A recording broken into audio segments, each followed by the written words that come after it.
So if anyone happens to just like casually find this episode in like 2 years from now when we're allowed to travel and you're on a flight to Greece, you better put on Mamma Mia in honor of us. You better. And also if it's 2 years from now, remind me to plan my 30th birthday. So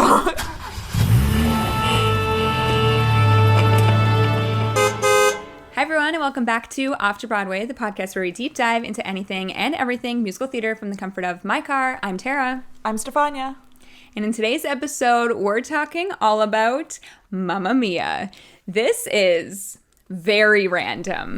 And I think that we should expose ourselves for the reason that we have decided to talk about Mamma Mia, because like obviously this is not a new show and it's been around forever. But we were discussing what our next episode should be, and you were like casually scrolling through like TV Guide. I was like, Mamma Mia is on cable next week. Like, should we watch it and then do an episode? So we are. We did exactly that. We watched Mamma Mia 1 on the W Network. In Canada. In Canada. And then we followed it up with a scener party for Mamma Mia. Mamma Mia too. Culminating at 1 a.m, obviously. Yes. And it's fair to say that you and I both had like different thoughts on Mamma Mia, Here We Go Again before watching it again. And also we had different thoughts on Mamma Mia before watching it again this time. Yes. It was very interesting to revisit both of these and kind of feel differently after last night. Yes, like let's jump into it. Going into our marathon last night, I was like, we're just watching Mamma Mia so we can get to Mamma Mia, Here We Go Again. Yeah. But after watching, I was like, Mamma Mia is underrated. I had bad memories of it. I thought it was bad when I first watched it.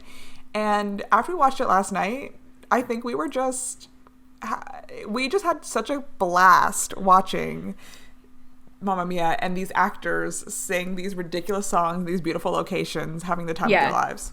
I totally agree. I think we have said on this podcast many times that Mamma Mia, Here We Go Again is the one. I will insert a clip of Steph like raving about it from 2 summers ago.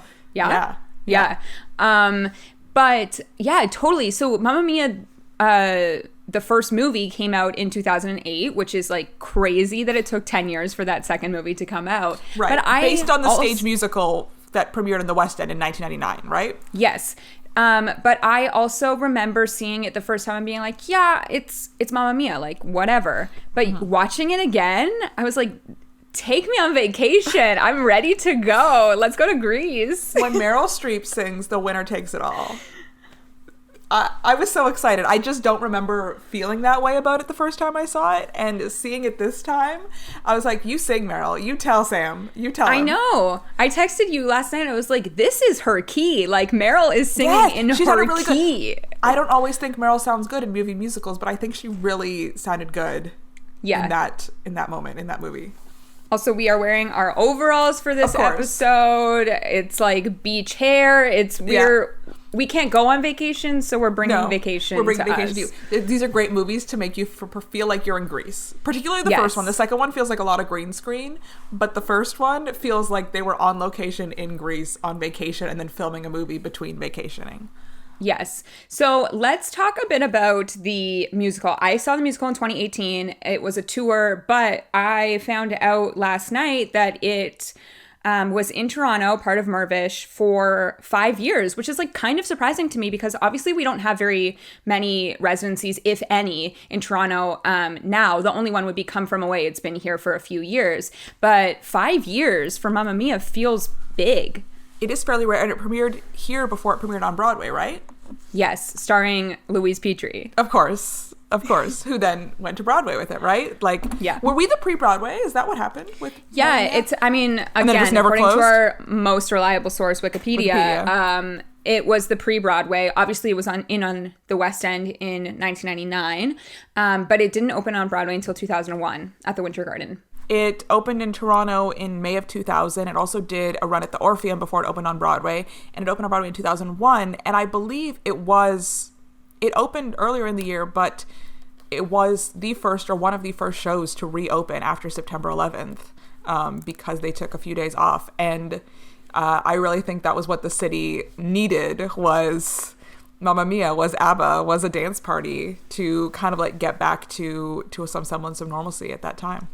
I mean, if the question is this show like a great storyline, good plot, the answer is no. But is it a great time? Yes. It's so fun. That music is so fun. I feel like we're always talking about this. Like, we're always saying, is it objectively good? No. But is it a great time? Yes. And I think when we say something like that, like, I think we have to recognize that it is actually good because it is giving you what you want, like what you're looking for. It is evoking an emotion in you, and you can like criticize it, but at the same time, it's like, no, it's doing what it set out to do. You know, it is bringing joy the way it wants to. So And this was also a conversation that we had with Patrick Flynn from the original cast when we did title songs.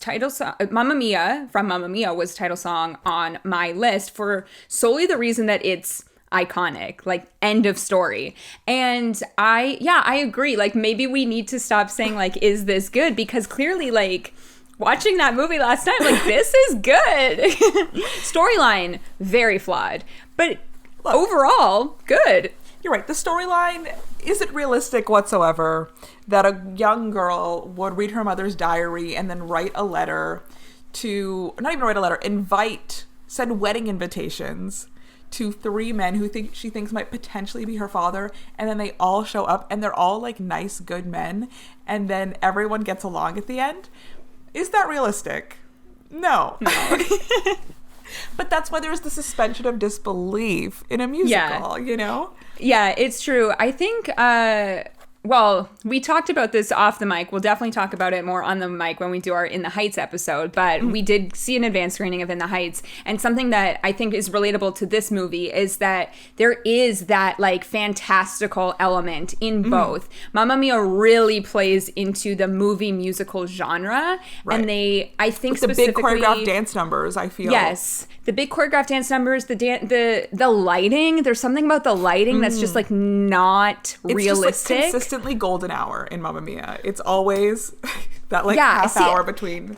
It's like one of those things that when you actually go to Greece, you're like, does it look like this all the time? Or is it just Mamma Mia magic? And I'm sure it's magical in its own right. We've never been to Greece, but yeah, it's also like there's a couple scenes where like Meryl is dancing in the streets and people are like, I don't know, doing like throwing scarves and like doing different things. And I was like, this is musical theater, like the genre of musical theater, what everyone thinks like that is the definition. It is that in its best form. Like that is what it's showing us. Where it's like, oh, the entire town knows the same dance. The entire town is just like ready to participate in this musical number. That like something really stood out from the first movie is the way that the Greek townspeople were used and the way that they were always ready to back up a musical number. It was like really, really fun.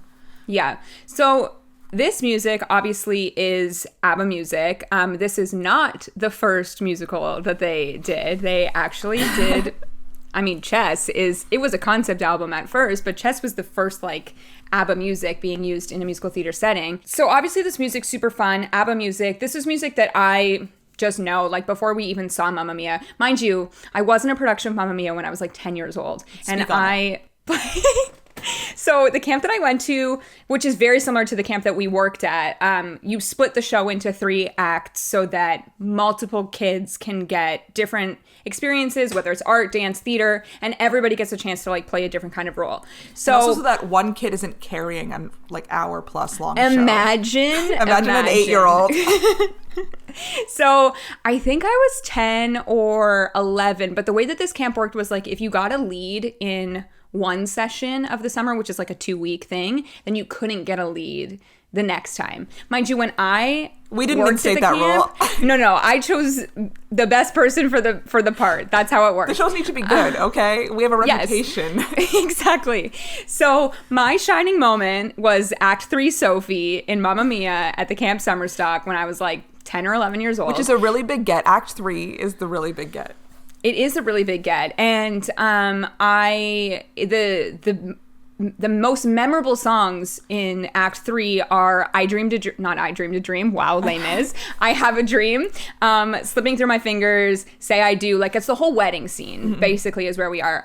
Winner Takes It All. So yes, it was a big get for me, but it was also kind of traumatizing for me because I was given this wedding dress that was thrifted, and it was like someone went in and got the worst quality wedding dress that they could find, and it smelled so heavily of cigarette smoke, and me as a 10-year-old was like, I don't want to wear it. Like, I just don't want to wear it. It's disgusting. But, you know, we took it home. We Febrezed it up. I wore it for the show. And there is video footage of this. So maybe I will insert it for our YouTube viewers. She keeps on growing, slipping through my fingers all the time.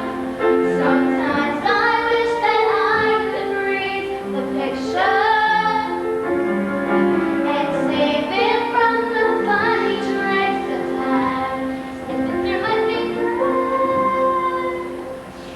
But yeah, it was so fun. I loved being a part of that show at camp because, yes, I got to sing like the fun songs in Act 3, but I also was a part of like the Mamma Mia dance or the Dancing Queen dance. And obviously we, as a camp, like did a huge mega mix at the very end for our finale.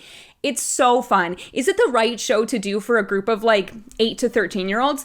Absolutely not, but we had a blast. It's fun. There's a lot of characters. Do you remember who your Sky was? Do you remember who your Well, your he was like husband 15 years old. Hilarious. And I again was like 10, so it was like it was out of my league. Like he was out of my league. That's so funny. Oh my goodness. Yeah, I once auditioned for a talent show to a dance to Mamma Mia, but we were rejected from the talent show. So it's a scarring memory for me. It's a scarring memory. A highlight in my life and not one for yours. It was okay. You know, I lived to tell the tale. Exactly. But yeah, like I do think there's something to, we talk about this a lot with jukebox musicals, because you know the music already, because you already have emotional connection to the music, you're already halfway there to being in love with the story, in love with the musical, in love, just like ready to have a good time. You're primed for it. Because when you hear, you know, the beginning of Dancing Queen or it's the beginning piano of Mamma Mia, roll for me. You're right. The piano roll every time. It's like, and it just starts, and it's so exciting. Yeah. You can dance. The pointing. Yeah, it's so good. The choreography with the piano keys. Yes, we live. something I noticed in the movie, there's this huge, like, amount of extras dancers, and part of the choreography was the, like, boom, boom, boom, boom, boom, boom. I was saying to you last night that this is one of those episodes that, like, I wish we were back in the car because it's just so fun. Like, we love these big musical moments, and we obviously haven't been able to do any of that in the last year, like, together, experience the music together. Yeah. So watching the movie together is, like, kind of the same thing, and it was great. But this is, like, such an audience interactive show. I mean, we can talk about the mega mix that happens at the end of the show every night. We just watched one mega mix from the Broadway 10th anniversary. The music is so fun. The costumes are amazing. But yeah, let's pick out some of our favorite moments from both movies. Sure. I think we both have like the same kind of moment from the first movie. I really need to talk about Voulez-Vous. Okay, yeah. Talk about Voulez-Vous. So in Voulez-Vous, it's like part of the Sophie's bachelorette, and Sky is having his bachelor party somewhere else, and her 3 dads are now there, and Donna is also aware that they're there, but she's kind of ignoring them throughout this scene because she doesn't want confrontation. She shows up in her like hot dress at a certain point. Yes, you know. So Voulez-Vous is just like the most fun. This scene specifically in the movie, like we watched it again after the movie ended because the drama that's happening in the scene is one thing, and it fits so well with the tone of the song. Everyone like spinning in a circle, everyone's outfits. It's just amazing. Well, it's like the culmination of everything, right? You've been waiting for the other shoe to drop. You've been waiting for these men to realize that there might be Sophie's dad. So they all realize within that moment. Donna's there, Sky is there. Sophie's trying to distract her mom. The bachelor party showed up. Girls are like on top of these men. Ropes that I don't know where they came from. They're wearing like masks for some reason. Sky and Harry is wearing a mask. Colin Firth. I'm like, Colin Firth is like peak comedy in this scene, especially when he pulls up his mask. He's like, I think I'm your dad. Every single one of them. When Stellan Skarsgård or Bill like is the first one to do math and be like, how old are you? And you're just like, she's like, I'm 20. And he's like, oh my goodness. Like no one has done math before, okay? No one has thought to do just a simple addition subtraction. It's not even that they didn't do math. They didn't even like put 2 and 2 together that their invitation literally said dad, but like they thought nothing of Did that. it? Wait. Or did we make that up? No, I swear to God, she wrote dad at the top because we were cracking ourselves up with, okay, let's talk about this too. Okay, I'm 27 and a half years old, and in 2.5 years, I'm going to turn 30, and I've already decided I'm having a Mamma Mia themed 30th birthday party. And the thing that cracked us up while we were talking about my hypothetical 30th birthday party that's Mamma Mia themed is that all the invitations are going to be addressed to dad. Because we were inspired when we saw her writing dad on every invitation. Okay, so they really had no idea? Okay. That's what I mean. Like, I feel like the plot is so flawed, specifically in this incredible moment. Because, like, sure, he can do the math. And, like, did it really take them 3 days to realize that the invitation that said dad was for the wedding? Like, I'm so confused by the timeline. That's very weird that she wrote dad on the invitations as seen in the movie, because it is what spurred this idea. Yeah. That they would then only halfway through this timeline realize that she thought they might be her father. Exactly. Fascinating. But also that scene is kind of like confusing to me in general. I know everyone is like wasted during it because obviously it's the bachelor or bachelorette party. Mm-hmm. But when she's off having the conversation with Bill, and he says to her, who's walking down the aisle? And she says, nobody. He's like, I am. Yeah. Great. Then she goes to have this conversation with Sam, and he says, I think I'm your dad. Who's walking you down the aisle? And she says, nobody. I'm like, you literally just told Bill. Like, we all saw it, girl. She's just like overwhelmed. She doesn't know what to do. I think she got to the right choice of having her mother walk her down the aisle, the person who's been with her entire life. Yes. But I understand the like instinct for her to look for her father, you know, seeing all of her friends or everyone around her get their dad in that moment. I just wonder if she needed to wait until her wedding day to do this. Like, why didn't she do this sooner? Right. You're right. And why did she make everyone fly to Greece for this to not even get married? Is my true question. That's we'll like get the to rudest that. of the rude. We'll get to that because there's a bunch of other songs we need to speak on before we get to the wedding. But I know that you enjoyed Voulez-Vous as well. Okay, I love Voulez-Vous. On my phone, like the version of Voulez-Vous we have, it says it's by ABBA, but it's definitely the musical version because it has the dialogue scenes in it. And even my brother, he's like, he loves ABBA and he listens to Voulez-Vous all the time, but it's the one with these being like, Sophie, I think I'm your dad. It's like, there's the way the song just builds and energy. And the moment it occupies in the stage show is the Act 1 finale, right? So everything is coming to a head in that moment and then cuts to intermission. But in the movie, it can't do that. So you have this like building of energy in this circle. They're spinning around her. Sophie's in the middle like, everyone's wearing a random mask. So it feels like almost tribal in a weird way. Yeah. The way they're like chanting, screaming. It's crazy. I love it. And although we couldn't get to the cut to intermission, we did cut to a commercial break, so it felt just as good. Right. We literally watch this on cable. Like, please understand. She does faint at the end of that scene, so it's like dramatic, even though I don't remember her fainting on stage. This is like also kind of funny to me because I saw this in 2018, which is not that long ago, but I really have no memories of this show. Except for that the sound was not really working, which like maybe that is why I don't have memories of it, because I was struggling to hear the whole time. Yeah, and then I do remember the mega mix because obviously we got up and started clapping, but I don't remember the fainting happening at all. Obviously, we have to talk about Mamma Mia from Mamma Mia. We are going to touch on it again when we talk about the second movie because that scene, legendary. But the first time we hear Mamma Mia in the movie is when Donna finds out that the guys are there. She only finds out by like peeking through. Is it like a horse shed or something? The goat house. A trap door in the goat house. Yes. And she sees Pierce Brosnan, Sam, sitting there and is like, what? And all you hear in the background is the it's so great. And it's like there's such good like tension in those notes. ABBA is really good at making you feel the tension during these numbers. Yeah. The way that they even early in the movie, anytime you see the three dads, they start playing like a little bit of like gimme, gimme, gimme a man, like underneath. And you're just like, the anticipation is building every time you see them because of that little like scoring. Yeah, so Mamma Mia is really fun in the first movie. Another song that I feel we must touch on because it is Pierce Brosnan's best work, his worst actor at the 2009 Razzie Awards work, is SOS. It is legendary.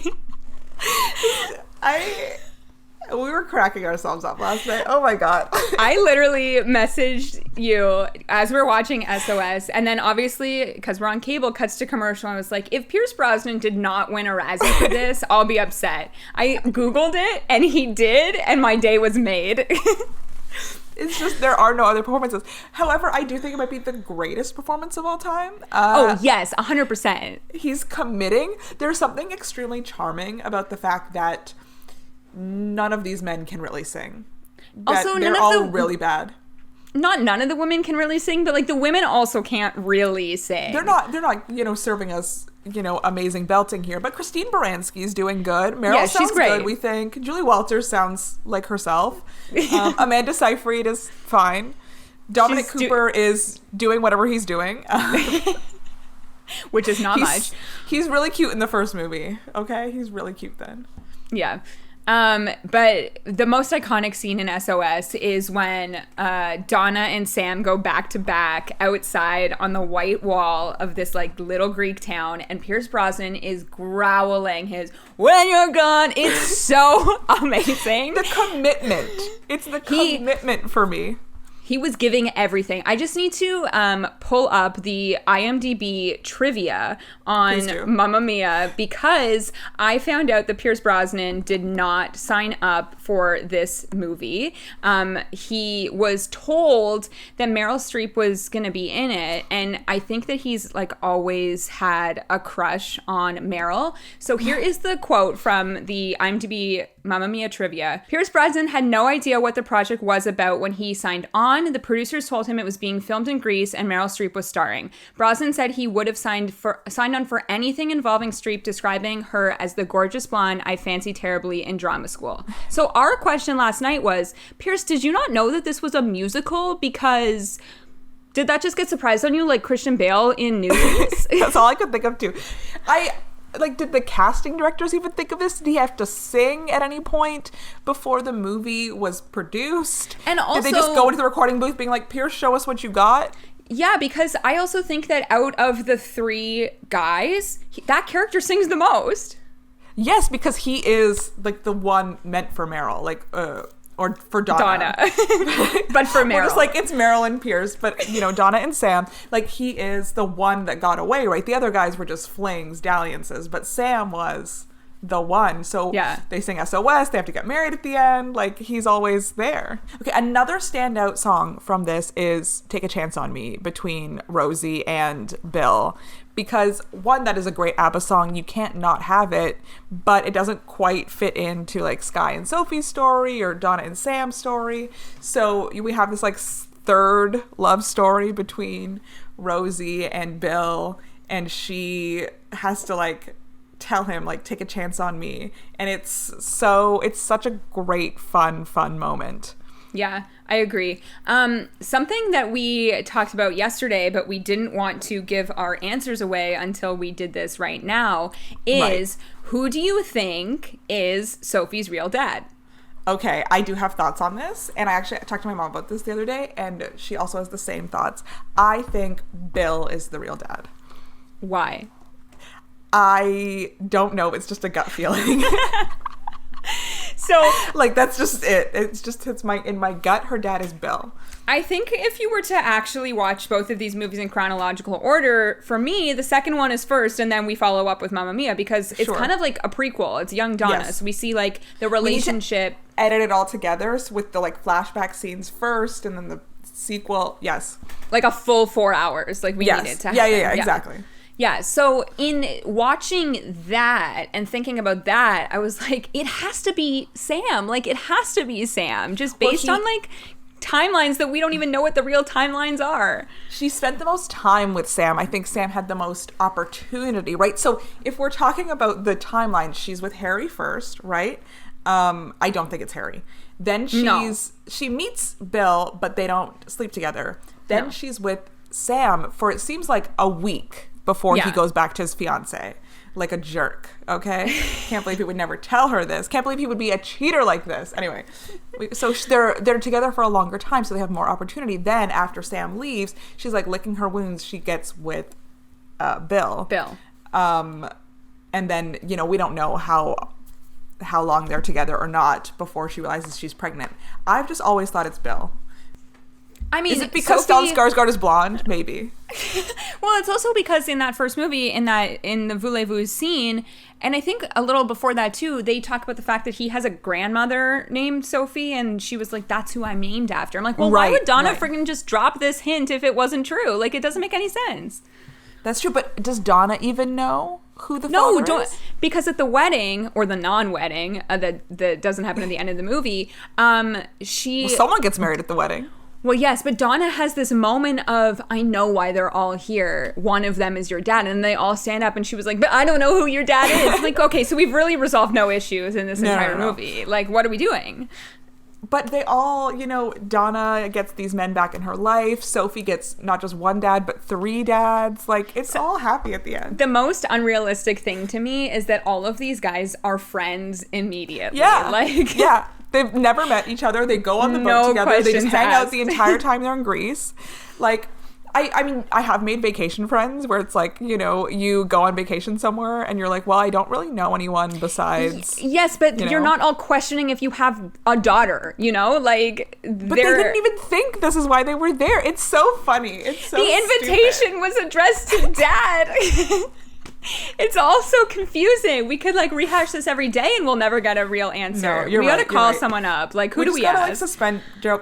You know, I think we need to call Louise Petrie up and see what she Lulu thinks. Pitt. Lulu Pitt. We need a cast member's thoughts on this so that they can tell us how they feel, how they like characterized, how they got in the zone. We need to talk to some of the men who played the dads and be like, how did you approach it? Did you approach it as you were her dad or not her dad? Like, what? Because I can tell you, in the production that I was in, we also didn't address it. So right, it's never addressed, right? She doesn't take a paternity test on purpose. Even in the second movie, she introduces Pierce Brosnan and Sam as her stepdad and also 1/3 of her dad. And it's like, well, which one is he? Pick one. Exactly. I also love the friendship in the second movie because we imagine that these people spent the 48 hours that they were there and then came back in the real world 10 years later to reunite for this movie. But what we did touch on at the very beginning is in between the two movies, the first movie feels very authentically Greek, and the second movie does not, because I imagine there was lots of green screen, lots of it feels very soundstage. Yeah, and something that we both loved in the first movie was that walk up to the chapel and how stunning it was, but also how fast Meryl got up there after singing this huge number of The Winner Takes It All. Okay, they're going out for Sophie's wedding. Meryl's like, sorry, I just gotta sing my feelings for 5 minutes. The wedding is being held up because they can't start without her. And then not only does she sing at the bottom of this thing, then she's gotta walk up. We see her run all for a her little breath. bit. Yeah. And then Pierce Brosnan follows her up because he's also got to go to this wedding. It's just like, be back in 2 seconds. I gotta sing The Winner Takes It All. Yes. And then they also walk up. Yes. And then they also walk up the same staircase for the baptism at the end of the second movie. However, I'm not sure that they were actually there for the second movie. I feel like they sent like a drone or something. I get very struck with just to get a shot of the like little church at the top of the hill, because then you only see them like up there already and in the church. So I really was watching it with the like eagle eyes to see the shortcuts they were taking in Mamma Mia 2. Here we go again. Also legendary in Mamma Mia, we've touched on both of them, but Christine Baranski and Julie Walters giving... Christine Baranski's hair. Yes, she's serving a great bob, and the casting in the second movie for the younger versions is really good for both of them. I actually think it's good all around for the younger versions. casting. Yeah, but there's a moment, I don't even know what that song is called, when Christine Baranski is like singing on the beach in a bathing suit with all of the boys. Right. What is it called? Does Your Mother Know? Is that what it's called? Yes. It's Does Your Mother Know? And it was like, wow, Christine Baranski, I would love to see you do anything in person. And I truly believe that her most iconic role was in The Grinch. I love her so much in that. But something interesting that you were saying is that we know her as this actress from movies that does like things here and there. But but she's like a legend in the theater world. For sure. She's a big theater person, done a lot of musicals, but she is kind of popping up in a lot of like movie musicals recently-ish. I feel like I'm just thinking of like Into the Woods and Mamma Mia, obviously. And wasn't she in that Dolly Parton Christmas movie that you watched? She was in the Dolly Parton Christmas on the Square. Wow, that movie was a trip. Oh, God. I just remember you like saying, you know who shows up? Christine Baranski. Christine Baranski She's always there. The main character. She's always there. She's always serving looks and always killing it. Who else is in that movie? My boyfriend Josh Segarra. You know, never forget. And Dolly, of course. We can never forget Dolly. She's just a given in that movie. But no, Christine Baranski is the star of that movie. And then the first movie, well, the musical ends with a mega mix of mega mixes of all ABBA songs. And so the movie, in kind of tribute to that, as the end credits are going, we get Donna and the Dynamos out in their full looks, singing, and then the men come out. Which I want to put on record right now. The next time we can go out for Halloween, it's Donna and the Dynamos. Like we're going to be Donna and the Dynamos. You're right. I agree. Back to my hypothetical 30th birthday party. Okay, we're going to do a costume change. Okay, we're going to come out looking, you know, Greek vacation, white and blue. I'm ready to rent a costume for this party. And then halfway through, okay, I'm going to go coming back for a costume change. Going to be Donna and the Dynamos. Okay, you can be one of the other ones. I'm obviously Donna. I'm Christine Baranski is the one I'm choosing. Okay. But I just picture us just like in the Megamix coming up from the ground, just arms, you know, just like ready. Yeah, exactly. Yes, I need to find like a yacht with like a little like toaster or whatever. a lift. Wow. There's like performances, you know. It shouldn't be too hard to find. Maybe the Toronto Lakeshore. Put out the ask now. We're 2.5 a few years away. Start booking.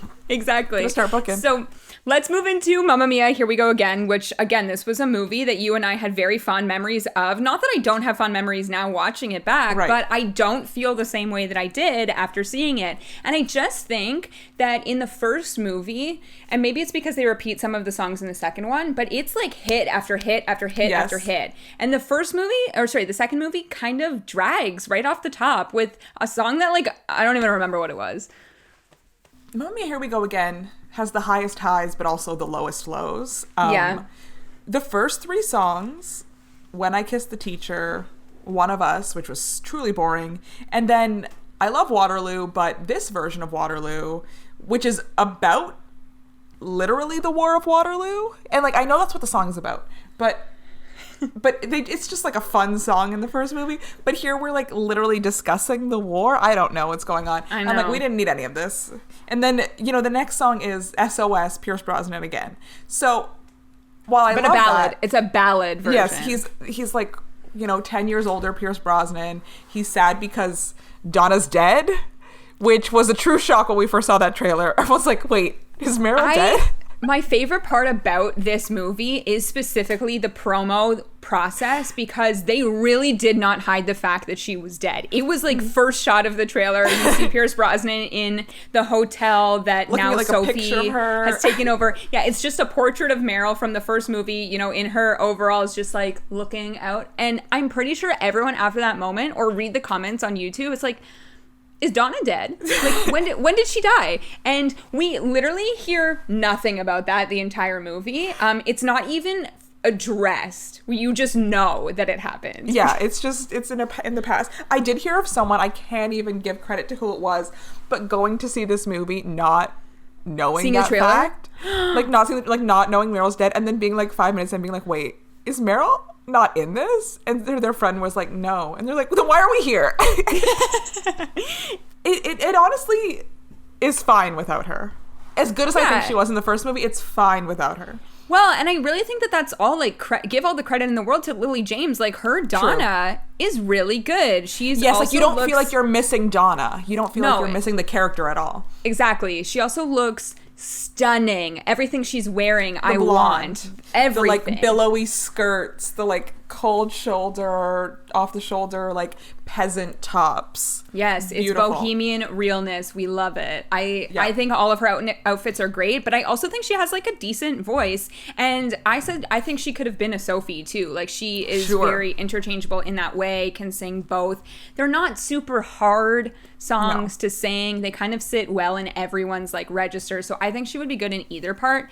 But the most iconic scene, and I think Lily James's best moment in Mamma Mia, Here We Go Again, is this rendition of Mamma Mia. It is so good. And you were saying that it's like the chills moment of the second movie. Yes. Let's set the stage, okay?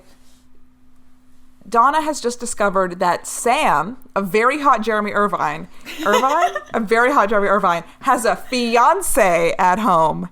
And she's obviously pissed. She's like, get out. And her besties come and are like, where's the hot architect? And she's like, he's gone. And so she goes to this, like, restaurant she's been singing at, and she's not in the mood to do an upbeat Donna and the Dynamo song. They're like, well, then channel that anger. And it just starts like, I've been cheated by you. And you're just like, ooh. I can't go on. You're just like, ooh, it's happening. It's happening. And you're like, yes, Mamma Mia. And then, obviously, like in every single, like, movie musical, suspend all of your disbelief. The entire band knows the whole song, so do all of the rest of the Dynamos. And we get into the just one looking I can hear him. Yeah, so good. And then everybody from the village comes inside to like, to are we dance supposed along. to believe that she's just off the cuff singing this song, making up the lyrics as she goes along? Yes, she's also wearing these great flared jeans. Like, it's a really good scene. I think the costume design is so good because I think it looks like the beginning of what the Donna and the Dynamos costumes will become. Like, they're much more, could have been bought at the store and modified, versus when the older versions are wearing them, it's like full-on lame glitter shoulder pads, you know? It's like, oh, we found these tops at, like, a store and, like, modified them a little bit. I actually kind of wish that there was a scene of them, like, making their own costumes. I agree. That would have been really fun. Just, like, the three girls sitting in one of the bedrooms, like, kind of right after they graduate, because they're sitting there anyway discussing before Donna chooses to, like, go around the world. But yeah, just, like, putting the patches on the jeans and, like, doing the cool stuff. It's great. I really love the beginning costumes as well. And yeah, it's like that kind of changes what Mamma Mia, that song, is in this movie, because it becomes like a breakup anthem instead of like what we see it as in the first movie of literally like, Mamma Mia, they're all here. Yes. Yeah, the first movie, it's like a shocking moment, but in the second movie, because she slows it down and almost like talk sings those first lines, you really hear them and you're like, oh, she was just cheated by him. She is angry. It becomes like it's an empowering moment. It's so good. It's so good. Yeah. And you feel like the origin of like Donna and the Dynamos, even though they've already existed, that moment feels like a big moment for them. As much as there are plot holes in the first movie, there are definitely even more plot holes in the second movie. What is the second movie even about? I don't even know. I actually don't even know. I'm assuming Sophie has taken over the hotel. She's like managing it. She is having a party, but I don't know why. I think it's like a reopening, a grand reopening. Oh, yes. And then there's obviously like the most pathetic fallacy moment in the whole movie of the gigantic tornado thunderstorm. I love the thunderstorm because it's the parallel, like, in the thunderstorm, young Donna's running, and then like young Sam rolls up on his motorcycle and it's pouring rain and he runs to help her. But then when in the future Sophie's trying to hold things up and older Sam comes to help her, and you're just like, oh my God, he's always there. Yes, but also like the most unrealistic looking thunderstorm I've ever seen in my entire life. Well, it was clearly on a soundstage. Like, yeah, it was like Universal Studios earthquake. Like, that's what we experienced in that moment. Yeah, that's like the gist, I guess, of that storyline. Also, Christine Baranski, Julie Walters, they reprise their characters. But then I was saying the younger versions are really good. Shout out to Jessica Keenan-Wynn, who looks just like a young Christine Baranski. With that bob, you're like... She looks amazing. Fantastic casting. I wish that she had more to do, because we know that she has such a great voice, and I wish that she got to use it. Yes, I feel like even Christine Baranski, there's a song, what is it, Angel Eyes, Yeah. where they're dancing and the dancers pick up Christine Baranski and lift her over a table, and she does like a double like fan kick over this table, and I'm like, Christine Still got it. And then Amanda Seyfried is lifted over and she does like a little like tuck almost. I'm like, okay, not as good as Christine. And then No. like Julie Walters gets the gag of like no one being there to lift her over, which is funny. But like Yes. Christine Baranski just like bah. Yeah. Love it. So we haven't fully talked about Dancing Queen yet, You're which right. obviously an iconic song in general, but I will leave you to discuss this Okay. moment of Dancing Queen. This is the highest high of both Mamma Mia movies. Yeah. Is the Dancing Queen scene in Mamma Mia 2. Here we go again. Okay, Sam is with Sophie on the island. They're like, no one's gonna come to our party, but that's okay. But then they get the binoculars and they look out, and there's like a horde of boats coming. And you look at one boat, and it's Bill and Harry, like Titanic, I'm king of the world, at the front of this boat as like the beginning of Dancing Queen starts playing. So it's like, ah, and you've got like Harry and like Colin Firth and Stellan Skarsgård just like Titanicking at the front of this boat. And you're like, I've never been happier in my entire life. I've never felt this joy that I'm feeling right now. That was also the moment in both movies that it's like, these guys are not acting. They're literally just having the time of their on life. vacation. They're just living their life. You can dance, you can jive, having the time of my life, okay? Exactly. It literally says that. And then there's just big dance numbers on the boats. Then the boats arrive. The person who I like to watch the most in this is Pierce Brosnan, because it's like a dance where they're like walking through the streets, and he's always just like like gesturing. He's having a ball. It's cracking me up every time. Yeah, and then obviously Sky comes, and This it's shock very of surprising exciting. when Sky's there. It's so cute. Even though Amanda Seyfried is wearing an awful poncho in this whole scene, I cannot get over She's wearing the a poncho for half the movie. She's wearing this poncho for half the movie. Yes, and then after that scene, we find out, spoiler, she's pregnant. And it's Of like, course she is. when? Sky hasn't been here for like months, as far You as know we what can though? tell. She says, at least we know who the father is this time, which Do you? nice thought. Do we actually know who the father is? Because he hasn't been around. And then, yeah, like nothing really happens in the next 15 minutes of the movie until Cher arrives. Everything happens on a helicopter. Fernando, okay? Yes, like we get Amanda Seyfried joining Donut and the Dynamos and singing I've Been Waiting for You, which nobody needed. It's really boring. I think she's fine as Sophie, but she's not like a big dance number person. She's not a performer with a lot of energy, if that makes sense. So like she obviously does a ballad in this moment. It's kind of like meh. I also think, nothing against Amanda Seyfried, but I really hope the movie musical career is over for her. This should have been the last one. Well, you're right. We got her. I think actually she, personality-wise, like performance-wise, matches Cosette well. Like I think that's a good role for her. Sophie is fine. Has she done other musicals? I can't even think now. No, but the rumor is Wicked. I don't believe it's not a rumor. It's not a rumor. It's a rumor that she all. put out herself in an interview for her doing press for Mank. I guess it kind of came up of like her maybe doing movie musicals and her singing What Is This Feeling with Samantha Barks on set of Les Mis. And then ever since that moment, she was like, well, I need to play Glinda. And I'm here to tell you today, Amanda, we don't need it. We really don't. One, at this point, she's way too old. Like, and this is not an insult, but these are college students in Wicked. Like, that's the age there are. I picture them like 18 to 22-ish age. And you can play a little bit younger, but, you know, I want like young people in this movie, especially because we're going to be close-ups on screen. I also want someone who has like a great soprano voice to be able to hit those notes. And I just don't think Amanda has that No. at all. No, I agree. So I do hope that this was the last we will see. I mean, I'm ready for Mamma Mia 3 whenever it happens. She can do as many Mamma Mias as she wants. Yeah, for sure. But I don't know that we need another one. What's our plot for Mamma Mia 3? What do we think? Well, okay, so this was what I was saying. When we were thinking about who is Sophie's dad, maybe we don't know yet. Maybe there's another person in play and the whole movie will be about them. Or, alternatively, it's about the baby. And it's like a whole new love story. About Donnie. about Donnie. And Meryl, unfortunately, won't be in it. No. Well, maybe she could just come in for like a day, you know? On a soundstage as a On a ghost soundstage, again. as she did for this movie. Yeah. So, okay, so we're thinking Donnie. Because we need a love story. We need a love story. And the only person who isn't really paired up, well, actually, Christine Baranski, Tanya, She is is now. with Fernando's brother. Yes. So she did kind of get paired up. So everyone's in love. So it's very far in the future. Donnie, maybe Donnie's a teenager. Donnie's in high school. I would like young. watch that. Yeah. And But are we repeating all the same songs again? Yes. Okay. Mamma Mia, Dancing Queen, Voulez-Vous gotta come back because it wasn't in the second one.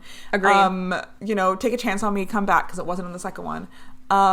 Maybe we bring some stuff from Chess in, just for like a variety. Nobody's side. Okay, so Donnie himself is in high school and we have 3 girls that he knows that are like, it's like a summer.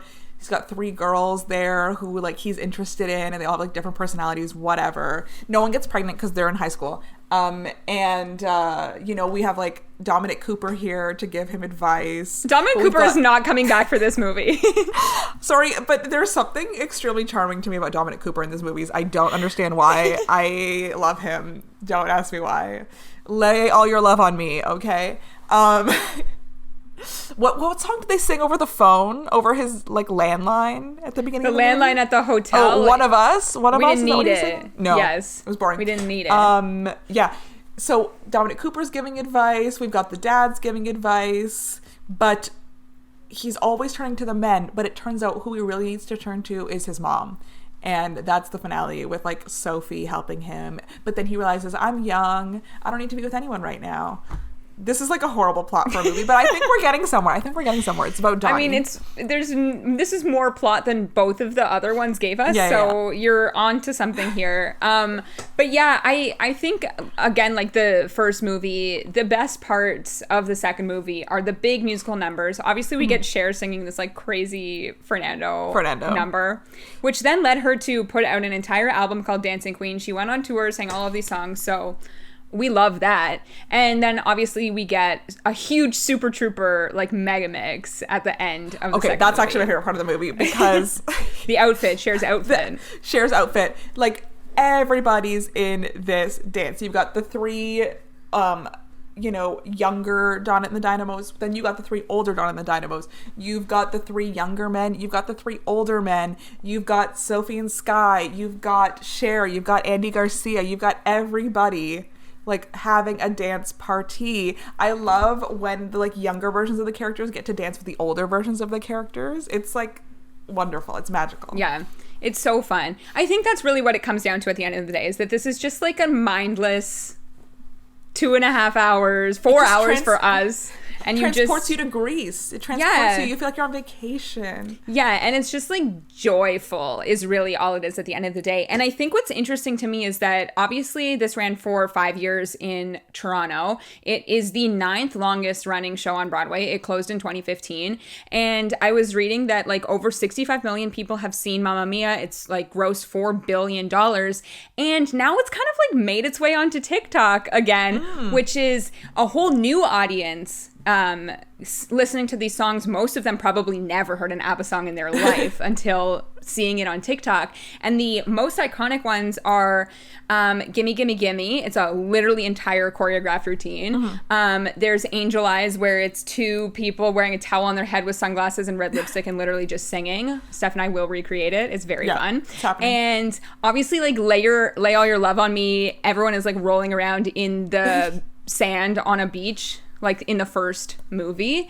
And there's one more. Oh, your favorite moment, the TikTok one, the da da da da da da da da.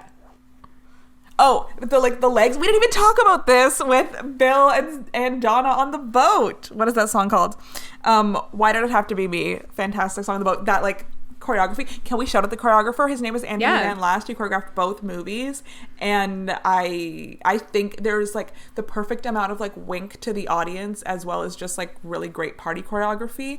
Great combination for both movies by adding like the piano keys in Dancing Queen, or just like the pointing. You can dance like it.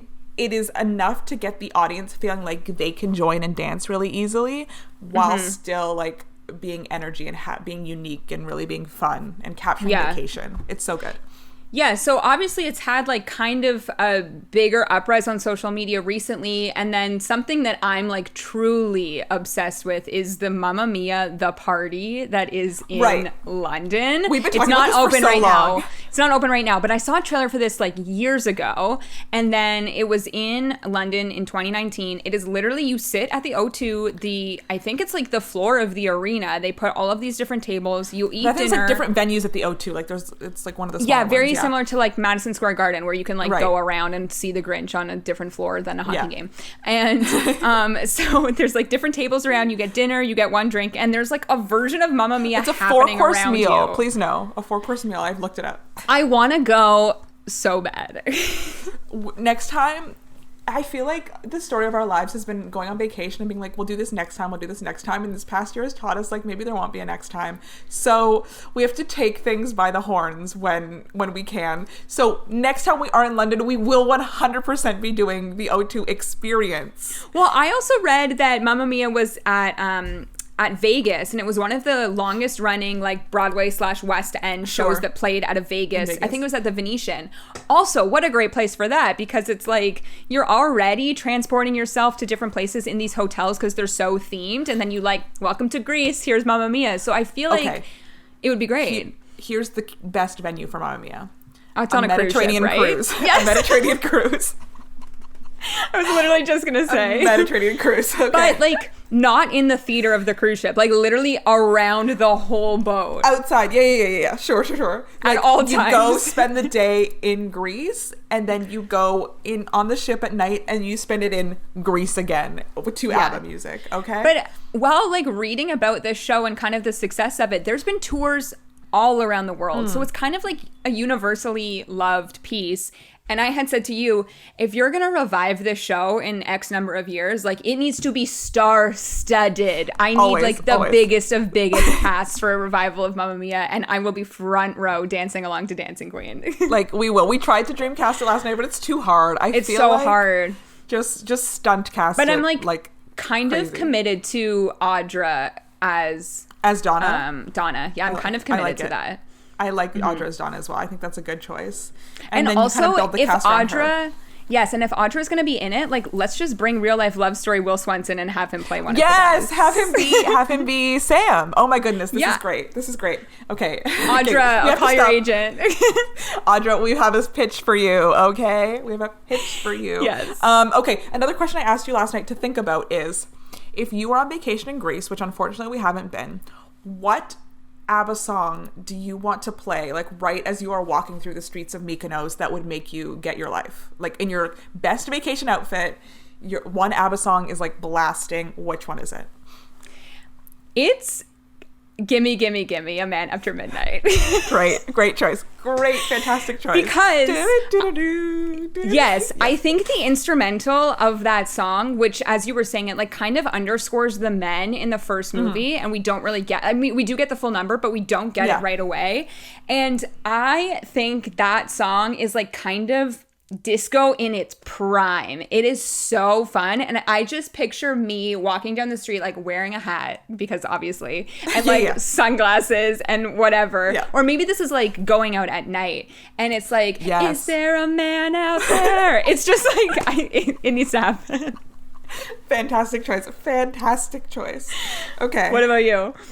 I have decided, this was a tough one, but I think the answer is Super Trooper. It's like I just picture you just like Super Trooper. But I feel like you just like strut through the streets like boom, boom, boom, boom. And like I'm imagining like putting on lipstick and just being like, yes, put it in the bag and go as we play Super Trooper. Like next, when I'm in Greece, I'm just gonna hold my phone as I play Super Trooper and just we'll bring a portable speaker. A portable speaker.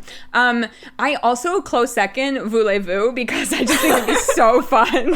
That's like you're at a bar. Like, okay, I'm thinking whenever we have a bachelorette party, we have to play Voulez-Vous. That's like 100%. It is like on the opens playlist. And closes and is in the middle of every night. You know, yes. Every bachelorette I just party. like picture like if we were in Greece, like you walking walking down Greece to Voulez-Vous and like me in the background being like, like just We got like the there. masks. Yeah. Our friend Alessandra joined us to watch Mamma Mia 2, and she has been to Greece, and I was like, what song did you do? And she's like, well, I was always trying to sing Dancing Queen, but no one joined in with her. And I'm like, that's disappointing. So you got to make sure you're going with the right crowd, is what I'm saying. Yeah. She also like popped in halfway through it, which was great. Well, the first time I ever watched it was on a plane on the way home from vacation with her, and she was asleep, and she woke up, and I'm like, Cher's about to come here. Here's a headphone. Like, let's go. Yeah. So that's the way to watch it. I also feel that like watching both of these movies on a plane is the correct way to watch it. Yes, it extends your vacation. We were on the way home, and I'm like, I want to feel like I'm still on vacation. I'm watching Mamma Mia 2. Here we go again. So if anyone happens to just like casually find this episode in like 2 years from now when we're allowed to travel and you're on a flight to Greece, you better put on Mamma Mia in honor of us. You better. And also, if it's 2 years from now, remind me to plan my 30th birthday. So... Yes, and if you actually know us, expect an invitation that says Dad on it. It's addressed to Dad. Exactly. Now I have to follow through because it's been like put onto the internet. So it's public like, if now. I forget, you have to remember. Yeah. There's a note on my phone about this now. And I feel like that's probably the perfect place to wrap up our thoughts and feelings on Mamma Mia. Honestly, if you have not seen this, like go and watch it. You will not regret it. It is so fun, so much joy, and like it's just a good time. And it's filling that vacation hole. Yes. And with that being said, it is now time for our obsession of the week. You know, always trying to find new cast recordings of musicals that maybe I haven't heard before, and one that was kind of like pointed out to me on social media was the High Fidelity cast recording. It is a musical written by Tom Kitt and Amanda Green. It was on Broadway in the year 2006. It ran for 13 performances, opened and closed in the same month. I'm what so theater? sorry to you. What theater was it? I have it. Is at the Imperial Theater. Oh. Which is a great theater. I love the Imperial Theater. Yeah. But yeah, I was at the Imperial. Currently the home of 8 Too currently the home of nothing, but currently the home of 8 Too Proud.